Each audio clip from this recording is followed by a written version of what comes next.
Chili West yani mbuze bibuzo bwe biti. Munange star waffe kulikayo. Weba ne chikuba. Omanyiti Regency Hotel. TV zenye zali zimukuba. Kati uli chembadenge nokusembyayo kati malabayo. Alien skin well yayogedde ekintu West of which namusanyukidde kubanga jukira ekyamu making ebyeddala TV ezimu zaagano okuba music nga bamugamba nti no video ziddugala kakati uli akanakantu mbadde nsaba of course nze njagala Alien skin yes aba TikTok kwe tuli twapushinga yes katutegedde nsetegedde era twasitegezza abantu nti ezo TV zaagano kukuba Kaiyz agenda kuzala mu buli America Kaiyz jawama tusigoso kubera serebu abakazi bakumalira mbwerere Kaiyz Kaiyz wali mu America yaisemu America Kaiyz omumanyi tabacha alina kye batugamba ekyanyumi nego mulamba atido okujja wano mumwamu sabudde ku America Kaye segirinya mbamu sabudde Chichecho kisegirinya olumba okyali yanisiki nze nabirabye ku katono malala simanyi komya malala ali skin positive bamulumba bali abantu banagamba kubuli asoka ye katonda itabamugeragere nabo kintu kirala kabaka wa Buganda andako ekyagulanyi andako yali yenisikiri andako yekireva je na anjera abamu batalumba kabaka siwo kadima kabaka siwo katonda siwo kabaka ne katonda you're right kati Bobi Wine siwo wagala kunjia abantu kamoto nzema temutumiza mugendo kyonna kakati Bobi Wine manyi bati Bobi Wine uwo ndi wano wonyikirizwa yali mukoga achagulanyi wange ali skin ono siye wange ali oyinete mauta ba ali sebo na ali skin ye waffe abavubuka bo Federeson twagenzo gisachinga ekyafulumye kirala naki ekino ekintu kikulu ate Kaye Federeson bajiri yesterday nzera yawedde gotofaayo nengeri manya malala ate agani ugafulumye agani tuba abantu banabba wawuli agani zimaini kireva je shiba neke era bebanayimba kadima mbaka batasobya kireva kile champion gudo namutu genda bateka mbata kuliriza ali kireva je mujje mbata wanu yagenda cyali ya mama abaka milioni ya mtu ali sukari ne fe gachayina bamusiraje yali agendere bali bamusirajiza ne mutima nalego mutima omuntu na mama fene wo za kutako mwe nasanyuse nga ndaba Kaiyz atusa America naye akomawo Kaiyz wabu mwanga Kaiyz todda tugenda mutera kumpe mugambe tugenda muyita ajje kumpe tagenda poda Kaiyz saga anti katasola kyogera ndasobola kutadda Kaiyz bannange abana mubaleke temujjabba wa 5k tubeere ku ekyo tulina kyogera ade obusiro bwa Kaiyz Kaye obusiro bwa Kaiyz busobola embera za America obusiro abusobolera wano omanyi lwaki gotosola kugenda Bulaaya ade Kaiyz musiro omanyi lwaki tosola kusigala Bulaaya Bajjo teri muntu wa maaso okusigala Bulaaya omusajja agamba asula mu kalino besegedde kati ekyo tosi omuntu era nze omuntu gwe neewuunya Sekamatera kwanga ina abantu okisegere ne kati ku myaka gya Sekamatera ne ku sente kale teryakozeewo katizibu okusigala e Bulaaya ne oba mu community z'abana Uganda DJ Michael kyogereko eri abandi bane banyo music DJ bane DJ kadima wale program banga imbagira jike ko raste bajja mu program banga jike tugani tujja kwekala kasa wala muntu gamba ko kubyama tetumona kona kyama wala wala ikadima tujja kujano management management yali muhane mu kati zo wangambi waliate walia enyimiriza bali wamma Shakira waliate no manyitino yatukozo obu ato manyimba sola kugatta abantu babiri nganze manyisegirinya vibe egenda okuba wano kati na president Mr President how are you his excellency how you doing mbele mayanja okay oya ina birwadde bye njakuwa story ya mayanja omanyi nina katono nyo sibya fuzi mayanja anyinga yakole mmengo bamutuze taka lye mitijana Kaye ngenda bago ka ato tubadde subira joli muhane mu twakula yifana mu Shakira ono yatugale sekirinya jambadde ina kuleta no Shakira olwalero Shakira tugenda kuona wichejja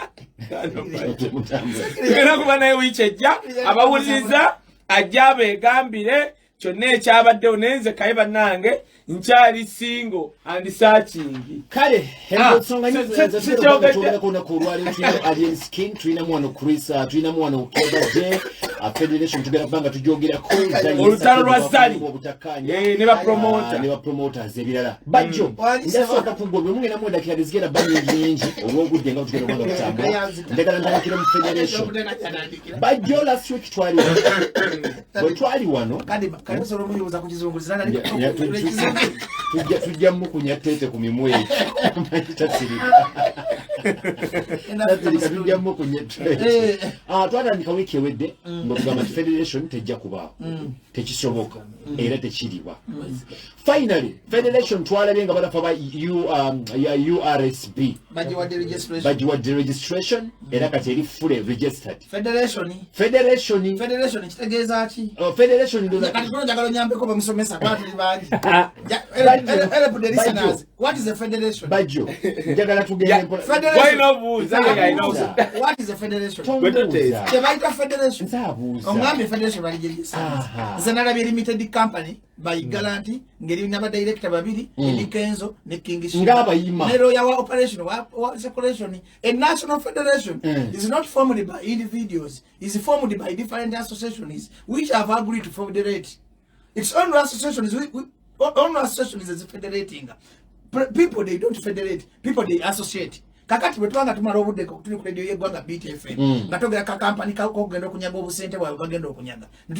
natuchikaka abantu federation ya gwanga, which means also mean nenda kwega tamubantu okuba omuwumba tutu nange professor jukira mu professor I cannot discuss private companies abantu ompulira nansi tuita federation fufa eri federation ino kyusobo kulembeze Jemago na serving nga emyaka 10 oba 5 Federation eba na constitution kati nga Kenzo amazo kwefula director long term director no mugobo tam Federation. Long term director, what do you mean? Gano bali just yena leko nga garanta yes oba yokola ebintu bitali mateka katoto papa kati mantu nsizikubira mwerereze nedda kati nzabuza mwacho nzabuza mesa Professor Yaso Bajjo nkuleko okole weka ngera tuigiza bana Uganda ndi kibaita Federation nagamba kibera constitution kakati Kenzo baba mugoba kwa president ojimati asigale igenda nyini Kenzo yalina right okulonda president ne Shiba tubayiba director ekintu ekiri national kyandi bane kwa mu national gazette buli ngatugambe mwagabe mukola federation y'abayimbi zandi badde association z'abayimbi zandi badde z'registeringa owulya bulungi so si kujifuna private company ya muntu Bajjo. That is a private company, that is not a federation. Gendo nonye, genda mu URSB. Olabenge di constitution yasengeka mufufa. Ebanga litubadde wano badde ng'ama nti kadima ekintu ekyo teri registered tekimanyiddwa na bikikagali ate kimaze okubeera registered ate oleese obukuubagano obupya kankweso nga 5 lwaki kiri registered mateeka balizavinga linnya ddala bawandisiza linnya ddala otegera mu balizavinga linnya bano bakozesa amaanyi g'omukono gwa gavumenti olwa pressure ebaddewo ne bagamba tukala akakundi kaffe mutugenda okulira sente z'abanaku ffe tukateekayo ku mpaka tukatume federation.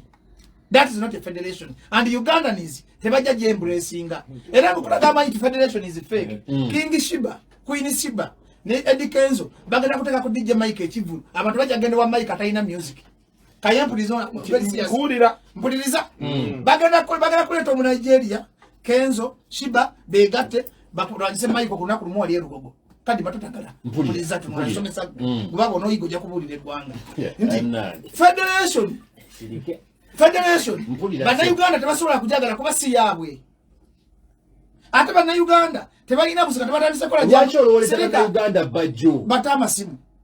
sobola Federation yatandikidde mu kuba jam session nozala ntwabikola ngaye baagala bye twategese bebyo byatandise okujja byebibale ebiri mu Federation bandi badde sawa sisaba koze national federation jam session ye yeregenda kubeera nga okola jam session emutunde bandi koze nga regional meeting si abayimbi bafabe busoga mulina challenge ki tetulina studio leka twekawo national studio tujja biteka ko tujja biteka professor abanga asomesa tujja biteka ko with time singa yabadde national federation ne bagenda mu northern Uganda jeno koni yatusarako nyama nnyo n'amatu kakati bananga bana Uganda mu composing enyimba ezizamu abanozana amanyi tucreating ekibaita job opportunities federation y'abayimbi beggwanga tugenda creating ekibaita national job centers tuli muyimbi atalina busobozi buli muyimbi nga alina talent naye nga tasobola kuyimba tujja mukolera nayo studio studio tumweyo mukisa recording olimbo lobwerere tukolenga national competitions tupromotingenga ebitonde byaffe because if tukoze federation yakulaba nga tutumule ebitone by'abantu balusiki bali kubali mukuba bobise kati jamu senso ni katono nnyo jamu senso ngena kuyamba tyo mwana weggulu wisdom Kaye wanjita federation ngena lentudulira ebintu njagala oyogere bulungi ku federation era nze ngenda kujogerako bulungi ekisooka abawuza ba beat tujja wano kuwa abantu wingi si kubanga tuba tetwagala abantu kituufu kadima mukulu Bajjo alina ekintu kyayogedde njagala abawuliriza n'abayimbi mukiwulire bulungi mukoze ekibiina kale federation tukkiriza ntulabye bebe kuulu ng'akuŋŋaana egye muli ne ba spice ne baani ne muleeta certificate nga mugamba mwakoze federation eri Uganda National Federation of Music bitya ne mugireeta bwe muti ng'eriko logo ya URSB ne tukola search actually Edi Kirabira yesoka kiteeka ku gundi ku status ye Edi Kirabira yakulembera operation wealth creation wano mu Buganda ye president wa social rights wano Edi Kirabira nga bakoze search base okukola search nga fena no tulobye nga bagenza okunoonya nti nation Uganda National nga tekiriyo nagamba kadima wulira bino ebintu mu Uganda okoze serinya gye bayita woboli gye salinga ekintu okoze sache bayita Uganda National minister yalina okuwa ebbaluwa okoze erinya Uganda ate minister alina kwebuuza ku Museveni ekigendererwa kitegeeza Edirisa Musuuza katugambe singa yali amaze okubukinga lyerinnya kitegeeza minister yali amaze okubuuza ku Museveni okukkiriza okosa Uganda National mwe bawadde okozesa erinnya aba abeesiga amanya bagatwala mu security ne bategeera nti Edirisa ne Kalungi Shiba banoogu baabwe owulira gwe gye tugenda kakati kitegeeza abaana bali abakkiriza mu Bobi Wine bagamba nti abo baleese ekibiina kigenda kulwanyisa Bobi Wine batuufu why ekintu kimu twagenza okusaakinga ng'okulaba nti mu bayimbi bonna abasiiba wali emutundwe nga beebaka banywa caayi ku ssente nno zaffe ne Bebe Cool eyagenda registration yagenza okuvaayo nga tekuliiko linnya Sali nandiyagadde nnyo nti kyebaali gye Sali nga ngeri Bebe Cool gye yakirimu nga kale ate si Bebe Cool mwali bonna abadde oyagala babeere ku lupapula nedda bw'oba oli gye salinga ekintu bannayuganda katubayigirize bw'oba oli gye salinga ekintu babayita bapromoters abasooka abakampuni mu abasooka ne mu bakumi babateekamu kale kuyaba promoter funa mwetuli aha baba no mwebali why the 45 kuyaba promoter ngani president wemba ansira bayo wemba muri gye salinga ekintu bababuuza mu abatandise abatandise kampuni eno ababaddewo mwenna ba director ne babasooka bali gye salinga nemba 20 nemba 10 kyewuunyisa mwe bayimbi mwanjagala mugoberera ebintu bino muleme tubuuza mu baspice bakalo kasiita baani muleme tubuuza nga wayise emyaka 5 tosobola kuŋŋamba nti mukoze federation ebyaddala nga yagwanga nga Bebe Cool yali ageze mutundwe nga taliimu amanya kitegeeza bali bakoze Western Association ate Edi abeera wa Edirisa waawa njagala ekintu kino kiteekemu nga tukitadde mu racism muyina ekizibu kadima omanyi lwaki muyina ekizibu abantu wano mu central bwe omuganda waagamba nti Kaye oli munyankolo gwe omuganda oba ososodde Kaye oli muki nze ndi mu Western mu kibiina mu oli ekibiina ekyo siriimu naye abalimu bange katobalaba kyalimpa omumanyi Kalungi Shiba ye Kalungi oli Edi buli omu akimanyi ojja kuŋŋamba katudde mu mazima kasooka ekyo Ediri gwe kankubulye kadima tuyambe abayimbi baleme yingira mu kintu ng'abantu bagenda funa sente ani president w'ekintu kino ye Kenzo ani vice president ye Kalungi Shiba sibe babaddeko wabadde oyagala bonna kyalimpa yani ejeno secretary katononyo Bajjo nina akantu kenyagala okugamba abantu saagala bayimbi muyingire mu kintu ate saawo mpagira kuuma muyingire mu kintu nga kirimu abantu balubatu kiringa NRM mulina kadima nga kirimu abantu baba mu kintu kyekimu kyovoola bannowanda Edi Kenzo asiibaawo nga yeebase kati olina ekintu kyoleese n'ogamba nti baateeseza nti bagenda kubawo jam session kati kankubuuze jam session yalinga wano ku National Theatre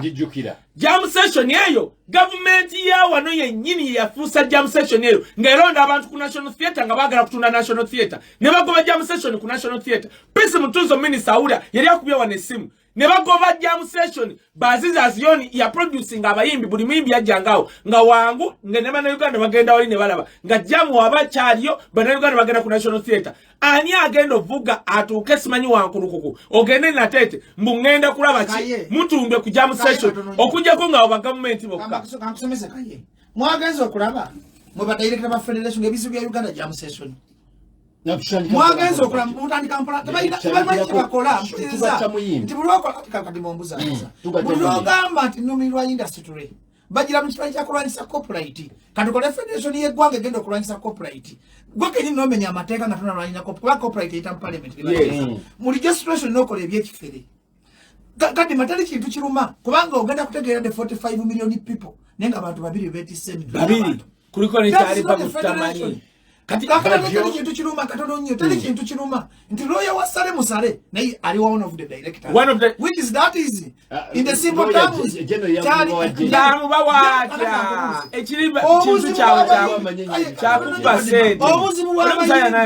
obuzibu waffe bwe tuyinanga babajjo twenyuma tetumanyi maanyi gaffe kikyali kiruma Bobi Wine kulumbe omusajja nga Eddie Kenzo sale musale si alina okutegeera engeri gy'okolamu omulimu gwo buli lokkiriza okubeera omuddu w'amatwale bakati tukiriza nti abayimbi baddu b'amatwale sale wabagamba nti muteekako kyalimpa ng'ateekako kyalimpa kati Kaye simwagala mujje mugakola ki so singa mwali mukola National Federation mwandiridde abayimbi ne beekolera Federation eyaabwe nga taliimu ene government wabula nga that Federation kutereeza mulimu gwa kati kakula ekidda kati ndayiraga Katonda mugulu nganze mu Kasali Funsi mu studio Bajjo ndayiraga Katonda mugulu bana Uganda bagenda kubola Federation omwana wa Kayono gwe simanyi ne wana akolanga ekivulu nga Kenzo bategesi oba kati kireva je wamanyi nyo champion gudo wamanyi DJ Michael wamanyi nyo mpuliriza ndekala shiba kambalaje ka example ndi ku radio beat Gabana atika ku DJ Michael ekivulu DJ si wene ali Michael njagenda wa Michael soka bale tamu Nigeria simanyi rema wa amanyi bamuta Kenzo yagenda mweka ne shiba njaga tulaga amanyi g'abantu tujagenda wa Michael mu revolution fa abantu bawanso okweberera mu tukoyo kutuma is right is a limited liability a company by guarantee kati ulia kana tugenda kuwagira buli anyigirizibwa Michael mulaba kadima Michael mulaba ndagira abana bango okufa balete balema balete babanda bwayi begate ne Kenzo kadima ulira ngenda kanjogere ekintu kanjogere ekintu kyemuti okwogera Eddie Kenzo n'abantu abamu omanyi abantu waliwo abantu abetolodde muzeyi wange Sale nenga nabo babaza business babazizza nti bagenda kukola business ekifo kya Serenyo kyaba bwagenda ngononya business nze Kaye wali ononya nze takanyugako sente ludda omeka omusajja nze mbampa $5,000,000 keno omusajja no Sale namugambe ebbanga lyondetedde wano mpa $5,000,000 musajja beeramu naawe mubadde kinaawe wakanyuga $5,000 nze nesasulira kimanye bitya mubadde ki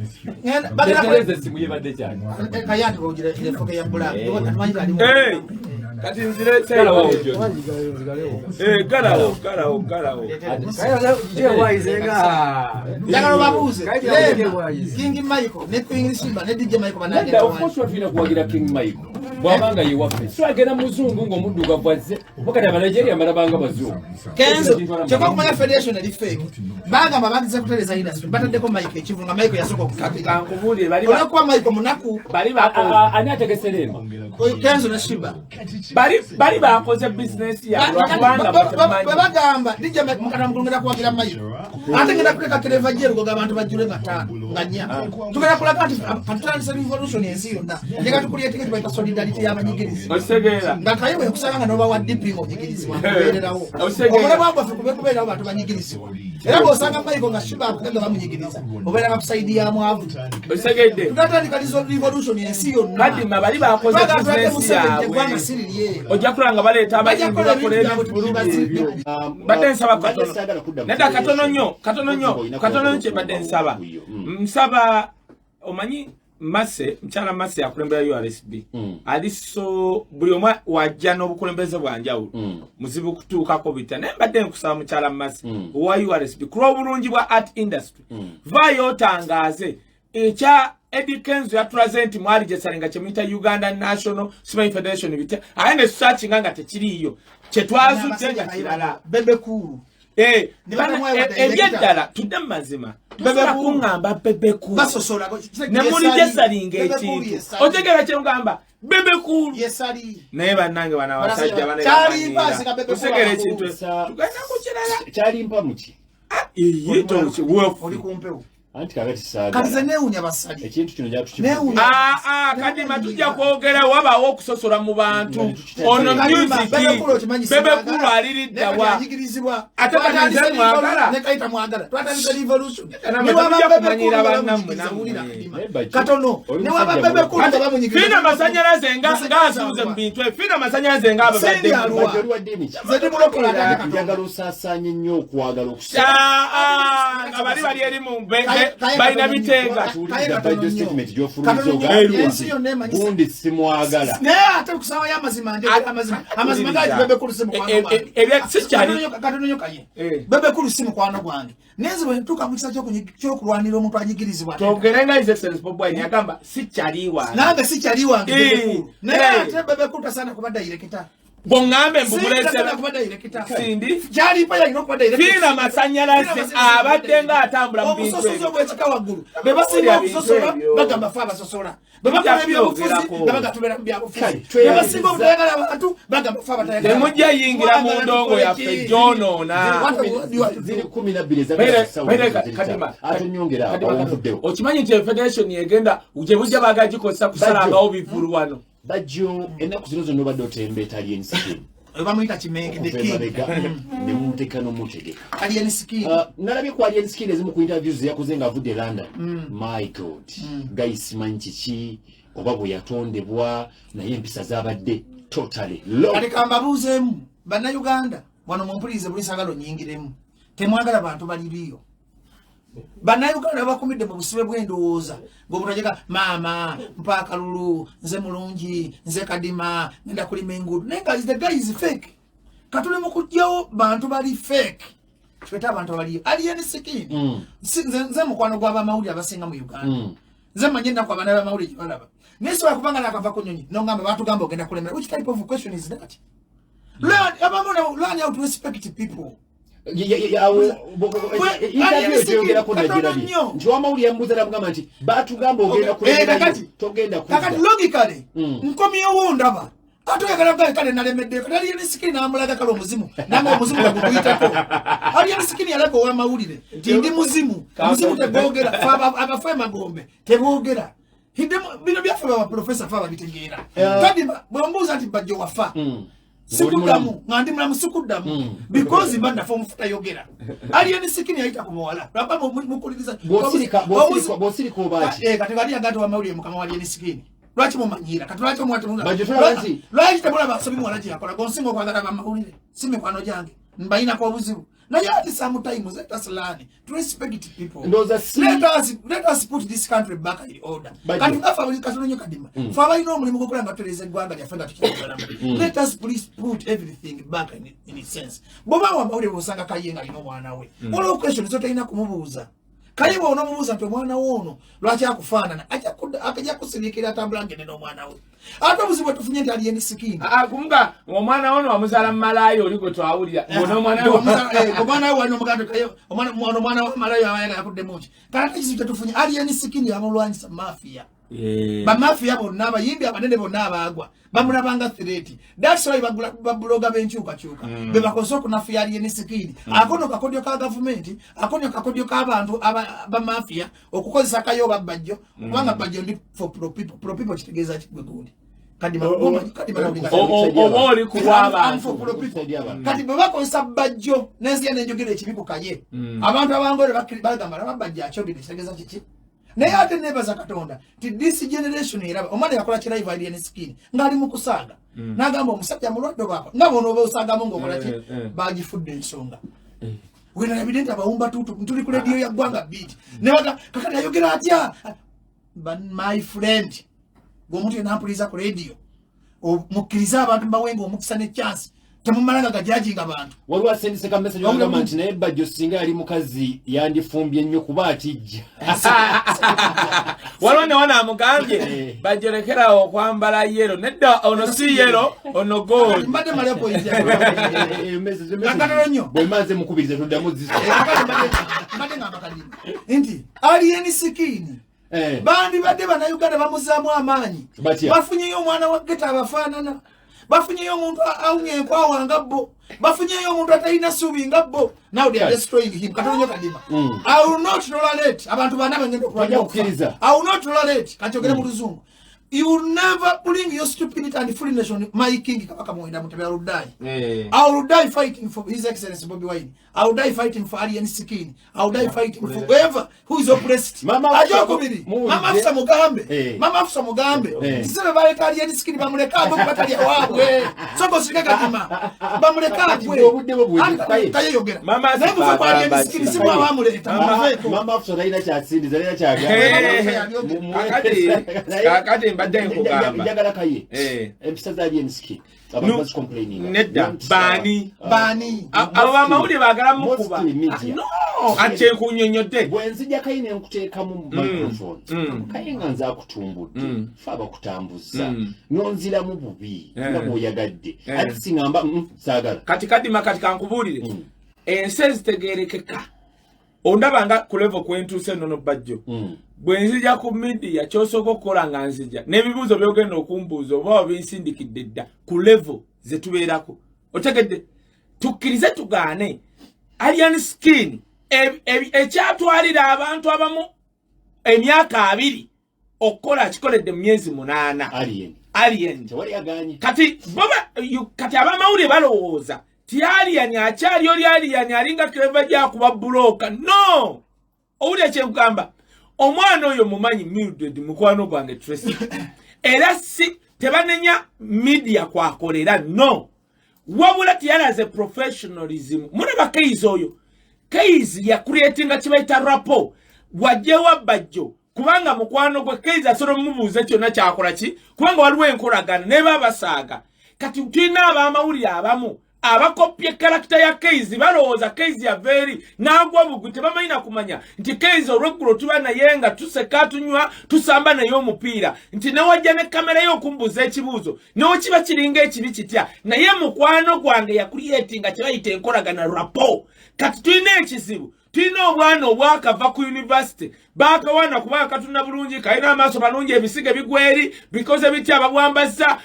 lwasa abusumbuwa kati ne kajja kakuyimira mu maaso tosobola kuŋŋamba ng'oli ku media one of the best in Africa n'olaba omuntu site yakamenya likodi zonna wano e Uganda yakava mu nnyonyi alina jet lag atambula kubanga alien skin akulaga yabadde ayangwa akooye n'osooka omubuuza ekibuuzo ekitakwatagana ebyo ebibuuzo mubibuuzanga bali be mutegedde temubibuuzanga bantu b'emagere mubibuuze bali be mumanyi ebyo byandibadde bibuuza abo abasiba ku sereni ebyo kakati omusajja atambula bayirawe ne kino njagala mukiwulirize bulungi abatuwuliriza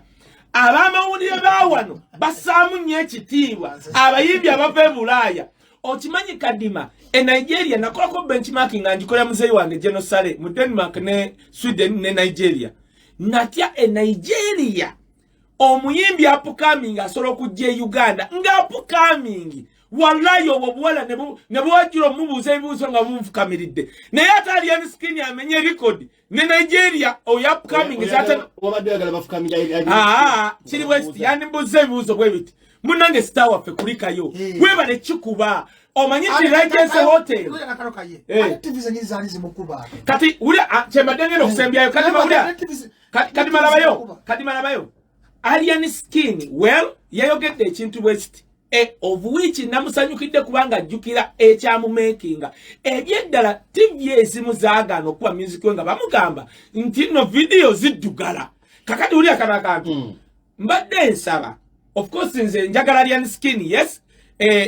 aba TikTok kwe tuli twapushinga yes katutegedde nsetegedde era twasitegezza abantu nti ezo TV zaagaana okukuba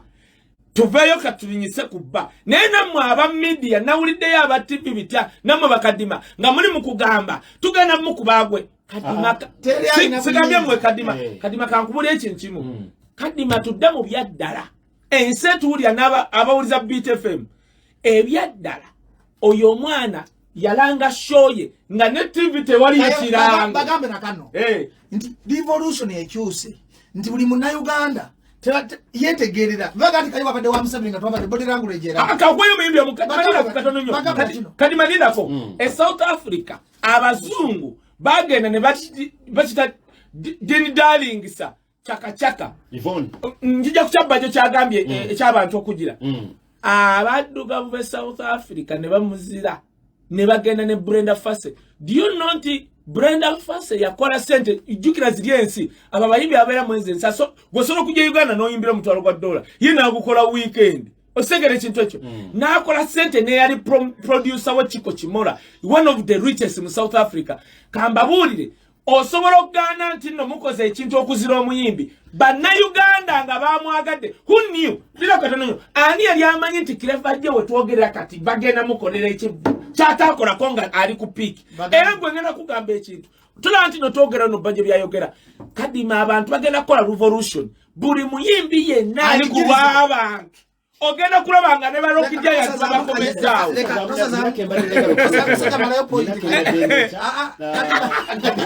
gomula bono mwana mulenzi Bajjo muyita mwana mulenzi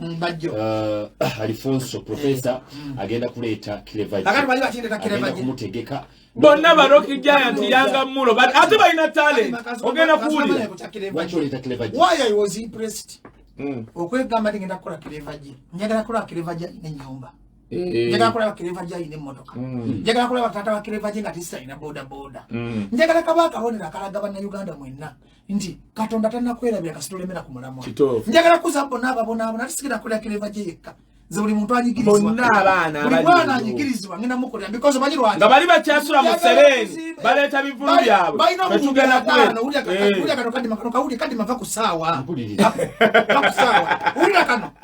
baba wadde obuwumbi 15 kera budget alina wasula ku babloka abantu bagenda kubeera mpuliriza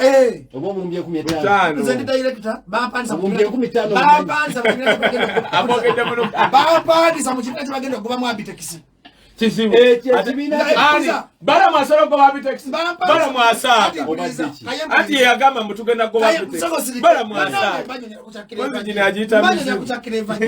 Nze Bannayuganda mwenanko zeronchi ya Clever je. Kisikoze nti Bajjo yagala sente. That's why nemwana bagenda okugula ticket. Tugenda bakuliyetingira match ati. Sente zo Clever jazi nabeko. Clever je tufunye sente mmeka. Zizo twala tujeke expense tegese ebyuma. Ebyekifo ebyokulanga sina 10. You are emuulira mulemetu. You are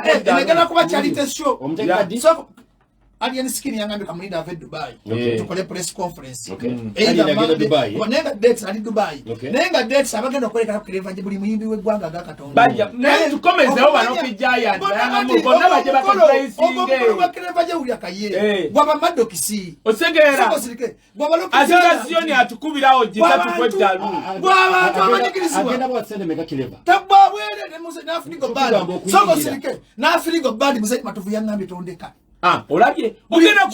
abantu ogenda bali muze yake kuchokuyamba Clever gitondeka okuyingira sene mega mutwalo koka because public abantu betuge bambi wadde tuge tugogo wanene mwanyi lwaki bafunye ekifo ekinene omanyi lwaki batudewo kulangira date